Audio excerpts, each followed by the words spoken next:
ಎಲ್ಲರಿಗೂ ನಮಸ್ಕಾರ ಸ್ನೇಹಿತರೆ. 2026ರ T20 ವಿಶ್ವಕಪ್ನಲ್ಲಿ ನಮ್ಮ ಭಾರತ ತಂಡ ಲೀಗ್ ಹಂತದಲ್ಲಿ ಎಲ್ಲಾ ಪಂದ್ಯಗಳನ್ನು ಗೆದ್ದು 4-4 ಪಂದ್ಯಗಳನ್ನು ಗೆದ್ದು ಇದೀಗ ಸೂಪರ್ 8ಕ್ಕೆ ಕ್ವಾಲಿಫೈ ಆಗಿದೆ.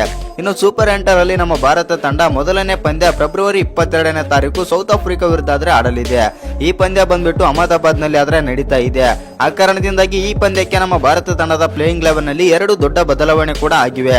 ಹಾಗಾದ್ರೆ ಯಾವೆಲ್ಲ ಪ್ಲೇಯರ್ ತಂಡದಲ್ಲಿದ್ದಾರೆ ಮತ್ತು ಅಭಿಷೇಕ್ ಶರ್ಮಾ ಈ ಬಾರಿ ಓಪನಿಂಗ್ ಮಾಡ್ತಾರಾ ಇಲ್ವಾ ಮತ್ತು ಬೆಂಚ್ ಕಾಯ್ತಾ ಇದ್ದಾರೆ ಅಂತ ತಿಳ್ಕೊಂಬರೋಣ ಬನ್ನಿ. ಅದಕ್ಕಿಂತ ಮುಂಚೆ ನೀವೇನಾದರೂ ಟೀಮ್ ಇಂಡಿಯಾದ ಅಭಿಮಾನಿಯಾಗಿದ್ದಲ್ಲಿ ಈ ವಿಡಿಯೋಗೆ ಒಂದು ಲೈಕ್ ಕೊಟ್ಟು ನಮ್ಮ ಚಾನಲ್ ಅನ್ನ ಸಬ್ಸ್ಕ್ರೈಬ್ ಮಾಡ್ಕೊಳ್ಳಿ. ಇನ್ನು ನಿಮ್ಮ ಪ್ರಕಾರ ಅಭಿಷೇಕ್ ಶರ್ಮಾ ಅವರು ಸೂಪರ್ 8ರ ಮೊದಲನೇ ಪಂದ್ಯದಲ್ಲಿ ಸೌತ್ ಆಫ್ರಿಕಾ ವಿರುದ್ಧ ಆಡ್ಬೇಕಾ ಆಡಬಾರ್ದು ಅಂತ ಕಮೆಂಟ್ ಮಾಡೋದನ್ನ ಮರಿಬೇಡಿ. ಯಾಕಂತಂದ್ರೆ ಬೆಂಚ್ ಕಾಯ್ತಾ ಇರೋದು ಸಂಜು ಸ್ಯಾಮ್ಸನ್ ಕೂಡ ಕಾಯ್ತಾ ಇದ್ದಾರೆ. ಆ ಕಾರಣದಿಂದಾಗಿ ಸಂಜು ಸ್ಯಾಮ್ಸನ್ ಪ್ಲೇಯಿಂಗ್ 11 ನಲ್ಲಿ ಬರಬೇಕಾ ನಿಮ್ಮ ಪ್ರಕಾರ ಅಂತ ಕಮೆಂಟ್ ಮಾಡಿ. ಇನ್ನು ನಮ್ಮ ಭಾರತ ತಂಡ ಬಂದ್ಬಿಟ್ಟು ಇದೀಗ ಅದ್ಭುತ ಪ್ರದರ್ಶನ ಏನೋ ಕೊಡ್ತಾ ಇದೆ. ಬ್ಯಾಟಿಂಗ್, ಬೌಲಿಂಗ್ ಮತ್ತು ಫೀಲ್ಡಿಂಗ್ ಎಲ್ಲದರಲ್ಲೂ ಕೂಡ ಉತ್ತಮ ಪ್ರದರ್ಶನ ಆದ್ರೆ ಕೊಡ್ತಾ ಇದೆ. ಇನ್ನು ಒಂದು ಪಂದ್ಯದಲ್ಲಿ ಒಬ್ಬ ಆಟಗಾರ ಪರ್ಫಾರ್ಮ್ ಮಾಡಿದ್ರೆ ಇನ್ನೊಂದು ಪಂದ್ಯದಲ್ಲಿ ಇನ್ನೊಬ್ಬ ಆಟಗಾರ ಬಂದ್ಬಿಟ್ಟು ಪರ್ಫಾರ್ಮ್ ಮಾತ್ರ ಮಾಡ್ತಾ ಇದ್ದಾರೆ ನಮ್ಮ ಭಾರತದ ಪರ. ಆ ಕಾರಣದಿಂದಾಗಿ ನಮ್ಮ ಭಾರತ ತಂಡ ತುಂಬಾನೇ ಬಲಿಷ್ಠವಾಗಿ ಕಾಣ್ತಾ ಇದೆ ಮತ್ತು ಬೌಲಿಂಗ್, ಬ್ಯಾಟಿಂಗ್ ಎರಡರಲ್ಲೂ ಕೂಡ ಕಮಲ್ ಮಾಡಿ 4-4 ಪಂದ್ಯಗಳನ್ನಾದ್ರೆ ಗೆದ್ದಿದೆ.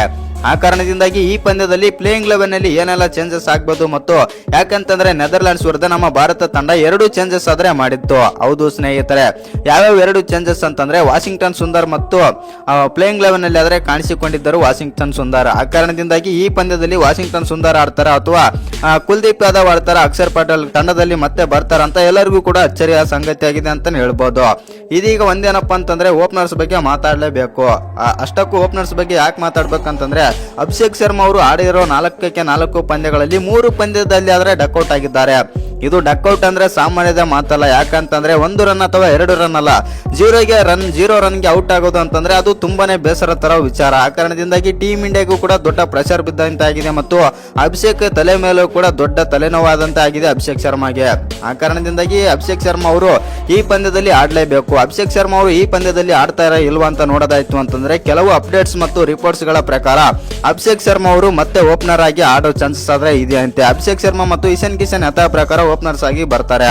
ಇನ್ನು ನಂಬರ್ 3 ಅಲ್ಲಿ ತಿಲಕ್ ವರ್ಮಾ, ಇನ್ನು ನಂಬರ್ 4 ಅಲ್ಲಿ ನಾಯಕ ಸೂರ್ಯಕುಮಾರ್ ಮತ್ತು ನಂಬರ್ 5 ಅಲ್ಲಿ ಹಾರ್ದಿಕ್ ಪಾಂಡ್ಯ, ನಂಬರ್ 6 ಅಲ್ಲಿ ರಿಂಕು ಸಿಂಗ್ ಮತ್ತು ನಂಬರ್ 7 ಅಲ್ಲಿ ಶಿವಮ್ ದುಬೆ ಆದ್ರೆ ಆಡ್ತಾರೆ. ಇನ್ನು ನಂಬರ್ 8 ಅಲ್ಲಿ ಬಂದ್ಬಿಟ್ಟು ವಾಷಿಂಗ್ಟನ್ ಸುಂದರ್ ಬದಲಿಗೆ ಅಕ್ಷರ್ ಪಟೇಲ್ ಅವರಾದ್ರೆ ಕಣಕ್ಕೆ ಇಳಿಯಲಿದ್ದಾರೆ ಮತ್ತು ಪ್ಲೇಯಿಂಗ್ 11 ನಲ್ಲಿ ಆದ್ರೆ ಬರಲಿದ್ದಾರೆ. ನಂಬರ್ 9 ಅಲ್ಲಿ ಬೂಮ್ರಾ, ನಂಬರ್ 10 ಅಲ್ಲಿ ವರುಣ್ ಚಕ್ರವರ್ತಿ, ನಂಬರ್ 11 ಅಲ್ಲಿ ಬಂದ್ಬಿಟ್ಟು ಹರ್ಷದೀಪ್ ಸಿಂಗ್ ಅವರಾದ್ರೆ ಕಂಟಿನ್ಯೂ ಆಗ್ತಾರೆ. ಇದು ನಮ್ಮ ಭಾರತ ತಂಡದ ಸೂಪರ್ 8ರ ಮೊದಲನೇ ಪಂದ್ಯಕ್ಕೆ ಪ್ಲೇಯಿಂಗ್ 11. ಹೌದು ಸ್ನೇಹಿತರೆ, ಈ ಪ್ಲೇಯಿಂಗ್ 11 ಬಗ್ಗೆ ನಿಮ್ಗೆ ಅನಿಸುತ್ತಂತ ಕಮೆಂಟ್ ಮಾಡಿ. ಇನ್ನು ಈ ಪಂದ್ಯಕ್ಕಾಗಿ ಪ್ರತಿಯೊಬ್ಬ ಅಭಿಮಾನಿಗಳು ಕೂಡ ಮತ್ತು ಪ್ರತಿಯೊಬ್ಬ ಕ್ರಿಕೆಟ್ ಅಭಿಮಾನಿನೂ ಕೂಡ ಈ ಪಂದ್ಯಕ್ಕಾಗಿ ಎದುರಾದರೆ ನೋಡ್ತಾ ಇದ್ದಾರೆ. ಯಾಕಂತಂದ್ರೆ 2024ರ T20 ವಿಶ್ವಕಪ್ ಪಂದ್ಯದಲ್ಲೂ ಕೂಡ ಸೌತ್ ಆಫ್ರಿಕಾ ಮತ್ತು ಇಂಡಿಯಾ ಫೈನಲ್ ಪಂದ್ಯ ಆದ್ರೆ ಆಡಿತ್ತು. ಆ ಪಂದ್ಯ ಅಂತೂ ಅಲ್ಟಿಮೇಟ್ ಆಗಿತ್ತು ಅಂತಾನೆ ಹೇಳ್ಬೋದು. ಆ ಕಾರಣದಿಂದಾಗಿ ಈ ಪಂದ್ಯಕ್ಕಾಗಿ ಪ್ರತಿಯೊಬ್ಬ ಕ್ರಿಕೆಟ್ ಅಭಿಮಾನಿಗಳು ಕೂಡ ಕಾಯ್ತಾ ಇದ್ದಾರೆ. ಇದು ಅಂತೂ ಹೈ ವೋಲ್ಟೇಜ್ ಪಂದ್ಯ ಆಗೋದ್ರಲ್ಲಿ ಡೌಟ್ ಇಲ್ಲ. ಮತ್ತು ಇನ್ನು ಈ ಪಂದ್ಯಕ್ಕಾಗಿ ನಮ್ಮ ಭಾರತ ತಂಡದ ಪ್ಲೇಯಿಂಗ್ 11 ಆದ್ರೆ ಇದು. ಇನ್ನು ಈ ಪಂದ್ಯ ಬಂದ್ಬಿಟ್ಟು ಎಲ್ಲಿ ನಡೀತಾ ಇದೆ, ಎಷ್ಟನೇ ತಾರೀಕು ಮತ್ತು ಯಾವ ಗ್ರೌಂಡ್ ನಲ್ಲಿ ನಡೀತಾ ಇದೆ ಅಂತ ನೋಡೋದಾಯ್ತು ಅಂತಂದ್ರೆ ಈ ಪಂದ್ಯ ಬಂದ್ಬಿಟ್ಟು ನರೇಂದ್ರ ಮೋದಿ ಸ್ಟೇಡಿಯಂ ಅಹಮದಾಬಾದ್ ನಲ್ಲಿ ಆದ್ರೆ ನಡೀತಾ ಇದೆ. ಈ ಪಂದ್ಯ ಬಂದ್ಬಿಟ್ಟು 22ನೇ ತಾರೀಕು ಫೆಬ್ರವರಿ ಮತ್ತು ಸಾಯಂಕಾಲ 7 ಗಂಟೆಗೆ ಸ್ಟಾರ್ಟ್ ಆಗಲಿದೆ ಅಂತಾನೆ ಹೇಳ್ಬೋದು. ಹೌದು ಸ್ನೇಹಿತರೆ, ಇನ್ನು south Africa last performance, recent performance 5 match ಗಳಲ್ಲಿ ನೋಡ್ಕೊಂತ ಬಂತು ಅಂತಂದ್ರೆ 4-4 ಪಂದ್ಯಗಳನ್ನಾದ್ರೆ ಗೆದ್ದಿದೆ T20 ವಿಶ್ವಕಪ್ ನಲ್ಲಿ. ಹೌದು ಸ್ನೇಹಿತರೆ, ಇನ್ನೊಂದು ಪ್ರಾಕ್ಟೀಸ್ ಮ್ಯಾಚ್ ಅಲ್ಲಿ ಆದ್ರೆ ಸೋತಿದೆ ಸೌತ್ ಆಫ್ರಿಕಾ. ಅದೊಂದು ಬಿಟ್ರೆ ಬೇರೆ ಎಲ್ಲ ಅದರಲ್ಲೂ ಕೂಡ ಗೆದ್ದಿಕೊಂಡಾದ್ರೆ ಬಂದಿದೆ. ಇನ್ನೊಂದು ನಮ್ಮ ಭಾರತ ತಂಡದ್ದು ಲಾಸ್ಟ್ ರೀಸೆಂಟ್ ಪರ್ಫಾರ್ಮೆನ್ಸ್ 5 ಪಂದ್ಯದ್ದು ನೋಡೋದಾಯ್ತು ಅಂತಂದ್ರೆ 5ಕ್ಕೆ 5 ಪಂದ್ಯಗಳನ್ನು ಗೆದ್ದು ಭರ್ಜರಿಯಾಗಿ ಮುನ್ನುಗ್ಗುತ್ತಿದೆ. ಆ ಕಾರಣದಿಂದಾಗಿ ಟೀಮ್ ಇಂಡಿಯಾ ಸ್ವಲ್ಪ ಮೇಲ್ಗೈ ತರ ಅದನ್ನೇ ಕಾಣ್ತಾ ಇದೆ. ಇಲ್ಲಿ ಬ್ಯಾಟಿಂಗ್ ಆವರೇಜ್ ಸ್ಕೋರ್ ಬಂದ್ಬಿಟ್ಟು 234 ಹೈಯೆಸ್ಟ್ ಸ್ಕೋರ್ ಆದ್ರೆ ಇದೆ.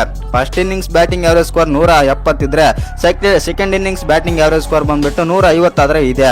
ಇಲ್ಲಿ ಬಂದ್ಬಿಟ್ಟು ಟಾಸ್ ಗೆದ್ದವರು ಬೌಲಿಂಗ್ ಮಾಡೋಕೆ ತಗೊಂತಾರೆ ಅಂತಾನೆ ಹೇಳ್ಬೋದು. ಯಾಕಂತಂದ್ರೆ ಡ್ಯೂ ಬರೋ ಚಾನ್ಸಸ್ ಆದ್ರೆ ಇದೆ. ಆ ಕಾರಣದಿಂದಾಗಿ ಈ ಪಂದ್ಯದಲ್ಲಿ ಟಾಸ್ ಗೆದ್ದವರು ಬೌಲಿಂಗ್ ಆದ್ರೆ ತಗೊಳ್ತಾರೆ.